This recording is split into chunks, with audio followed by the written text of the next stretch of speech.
अस्सलाम वालेकुम viewers, welcome to the students platform. Viewers, आज हम PS 504 कॉग्निटिव साइकोलॉजी के लेसन 41 को स्टार्ट करेंगे। मेंटल इमेजरी की बात करेंगे तो images are tool of thinking. MCQ purpose से याद रखिएगा। बाकी ये सारी चीज़ें जो हैं हम पिछले लेसन में डिस्कस कर चुके हैं। यहाँ पे कोई भी ऐसी चीज़ नहीं है जो कि हम डिस्कस करें। इसके अंदर कॉस्टलेंस के एक्सपेरिमेंट को भी हम पढ़ चुके हैं। हम स्टार्ट करेंगे इमेज कंपैरिजन से। इसके अंदर मॉयर ने 1973 में एक्सपेरिमेंट किया। He judged relative size of animals. उसने सब्जेक्ट से सवाल पूछा विच इज़ बिगर, लायन और वुल्फ। दूसरा सवाल पूछा विच इज़ बिगर, लायन और माउस। जब दोनों जानवरों में साइज़ का ज़्यादा फर्क नहीं था तो डिसाइड करने में कि कौन सा बड़ा जानवर है ज़्यादा टाइम लगा। और ये इसकी ग्राफिकल एक्सप्रेशन है, सॉरी ग्राफिकल प्रेजेंटेशन या एक्सप्रेशन कह लें। मैं रिजल्ट्स की बात करूँ, एक्सपेरिमेंट मैंने आपको बता दिया क्या क्या। लोगों ने सब्जेक्ट से सवाल पूछे दो तरह के कि बिगर क्या है, लाइन या वुल्फ। दूसरा सवाल पूछा बिगर क्या है, लाइन या माउस।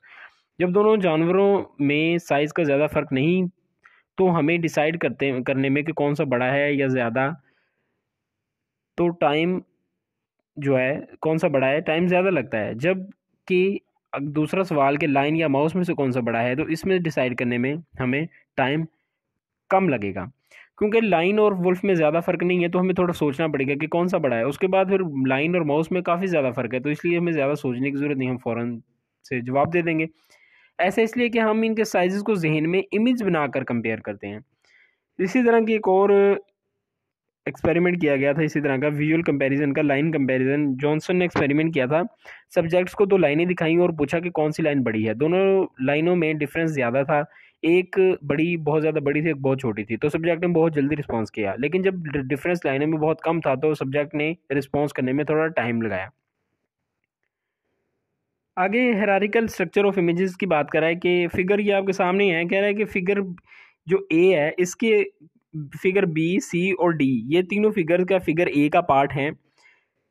पहले सी की बात करें, सेंटर वाली जो फिगर है सी, इन्होंने इसको दिखाया गया तो उन्होंने कहा हाँ जी भाई फिगर सी तो ए के साथ मैच कर रही है। उन्होंने फ़ौरन ही जज कर लिया। देखें आपको भी पता चल रहा है फिगर बी जो है वो भी ए के साथ मैच करी, लेकिन इसको उन्होंने डिसाइड करने में थोड़ा टाइम लगाया। लेकिन जो फिगर डी है वो भी ए के साथ मैच कर रही है, लेकिन इसको उन्होंने डिसाइड करने में, मैच करने में अच्छा खासा टाइम लगा दिया। इसके अंदर कह रहा है कि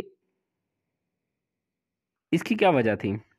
मेंटल मैप के अंदर इसको एक्सप्लेन कर रहा है, इसके एक्सप्लेनेशन दे रहा है कि इसमें मेन बात जो याद रखने वाली कि हमारा माइंड चीज़ों की हायरार्की के लिहाज से सेव करता है चीज़ों को।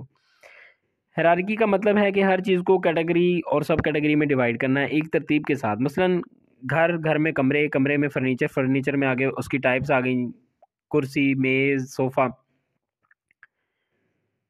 सारी बात यही इंपॉर्टेंट बात है इसके अंदर। बाकी ये जो एक्सपेरिमेंट किया गया है ये पेपर पॉइंट ऑफ व्यू से इंपॉर्टेंट नहीं है, इसलिए मैं स्किप कर रहा हूँ इसे। टू टाइप ऑफ इमेजरी देखें। Farah and colleague have made suggestion that there might be two kinds of imagery, visual और spatial। विजुअल के अंदर कह रहा है कि चीज़ों की ज़ाहिरी शक्ल सूरत, उनकी साख्त की पहचान, और spatial location of things, rotation of things, मतलब चीज़ों की लोकेशन के हिसाब से उनको याद रखना, ये स्पेशियल है। एविडेंस दिए कि उन्होंने एक एविडेंस दिया कि एक पेशेंट है, टेम्पोरल डैमेज है, जो कि उसको प्रॉब्लम है कलर के साथ, साइजेस के साथ और शेप्स के साथ, मतलब उनमें वो फ़र्क नहीं कर सकता। लेकिन वो बंदा मेंटल रोटेशन, इमेज स्कैनिंग और लोकेशन के अंदर बिल्कुल माहिर है। उसे उसके अंदर कोई प्रॉब्लम नहीं है, चीज़ों को लोकेशन के हिसाब से वो याद रख सकता है, रोटेट कर सकता है चीज़ों को अपने माइंड में। साइज एंड डिटेल्स, यहाँ पे एक एक्सपेरिमेंट किया गया कि एक्सपेरिमेंट क्या था कि एक बंदों को कहा गया कि सब्जेक्ट से कहा गया कि जहन में एलिफेंट सोचें अपने जहन में, और एलिफेंट का इमेज बनाएं और साथ ही उसके रैबिट का इमेज भी बना लें। जब बंदों ने पहले एलिफेंट का इमेज बनाया उसके बाद रैबिट का इमेज बनाया तो जाहिर बात है पूरी स्क्रीन पर, जहन की स्क्रीन पर एलिफेंट छा गया, इमेज का जो बिल्कुल छोटा सा बना। उसके बाद दूसरे सवाल में कहा, दूसरी बात में कहा, उन्हें कहा गया कि ये पहले रैबिट का इमेज बनाए अपने जहन में और उसके बाद एक फ्लाई का बनाए। इसमें रैबिट बड़ा था, पूरी स्क्रीन पे रैबिट छा गया और छोटी सी एक साथ फ्लाई, मक्खी जहन में बन गई इमेज में। आप भी साथ साथ ये एक्सपेरिमेंट कर सकते हैं। अभी जब उन्हें पहले मामले में कहा गया कि जब पहले एलिफेंट की तस्वीर बनाई उसके बाद रैबिट की बनाई, तो उन्हें कहा गया रैबिट के फीचर्स बताएं क्या क्या हैं, अपने जहन में क्या क्या आपको नज़र आ रहा है। तो बहुत कम फीचर्स थे जो लोगों ने बताया कि उसके कान कैसे हैं, उसकी नाक कैसी है, उसका साइज़ कितना है, मतलब। लेकिन जो रैबिट पहले बनाया और फ्लाई बाद में बनाई, तो उसके अंदर रैबिट पूरी स्क्रीन पे छाया हुआ था। तो उसके अंदर लोगों ने जो फीचर हैं ज़्यादा डिटेल से डिस्क्राइब किए बजाय पहले की वाली तस्वीर के। मेरे ख्याल आप लोग समझ गए होंगे मेरी बात। People are different. कुछ लोग ऐसे भी होते हैं जो इमेज के इस्तेमाल की बजाय मेमोरी का इस्तेमाल करते हैं। इसने लोगों से पूछा, यहाँ पे ये हाईलाइटेड पॉइंट है, फ्रांसिस गल्टन जो कि डार्विन का कज़न था, उसने इमेजरी पे वर्क किया। उसने लोगों से पूछा कि आप अपने खाने के टेबल के बारे में बताएं।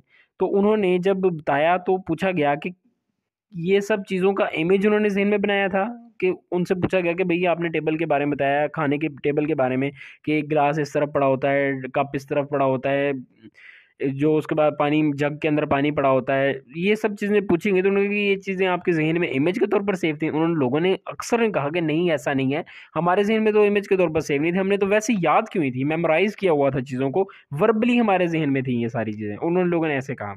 आगे से रिस्पॉन्स मैक्सिमम का ये रिस्पॉन्स था। इमेजर्स वर्सेस वर्बलरीज।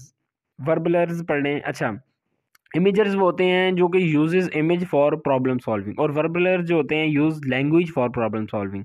वर्बलर्स ब्रीथिंग, इसके अंदर देखा गया एक चीज के वर्बलर का ब्रीथिंग पैटर्न डिस्टर्ब होता है ड्यूरिंग थिंकिंग, और इमेजर्स का ब्रीथिंग पैटर्न, सांस लेने का अमल जो है डिस्टर्ब नहीं होता।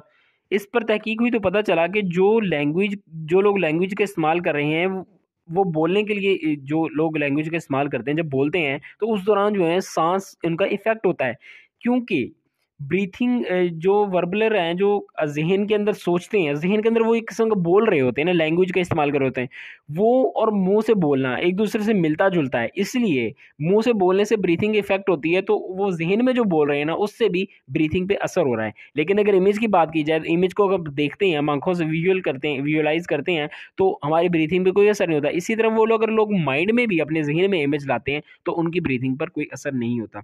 Imagery is not simple. Imagery simple नहीं है, इसके अंदर बहुत सारे, आपको बताया, सिस्टम सब पार्ट्स में डिवाइड होती है, एक चीज़ छोटे से छोटे पार्ट में डिवाइड होती है, बहुत सारी चीज़ों को गैदर करने के बाद, बहुत सारी चीज़ों को याद करने के बाद एक चीज़ का इमेज हमारे जहन में आता है। मतलब एक इमेज के पीछे काफ़ी सारा डाटा होता है जिसकी वजह बिना पर इमेज हमारे जहन में सेव होता है, स्टोर होता है। आगे है एडिटिक इमेजरी। एडिटिक इमेजरी को हम नेक्स्ट लेसन में डिटेल से पढ़ेंगे। मिलते हैं नेक्स्ट लेसन में। Till then take care. अल्लाह हाफिज़।